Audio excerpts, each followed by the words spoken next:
আমার আজকের রেসিপি হচ্ছে সজনে পাতায় মসুর ডাল। প্রথমে একটি পাতিলে মসুর ডালটা সেদ্ধ করে নেব।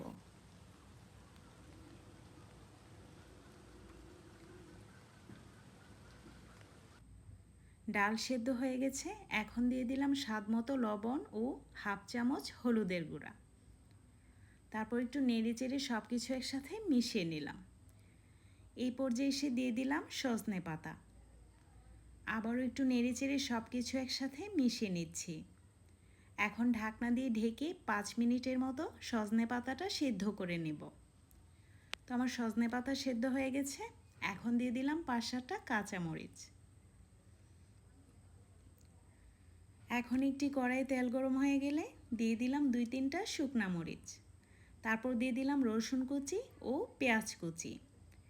এখন একটু নেড়ে চেড়ে আমি বাদামি রং হওয়া পর্যন্ত ভেজে নিচ্ছি। এটা আমি বাগারের জন্য রেডি করছি।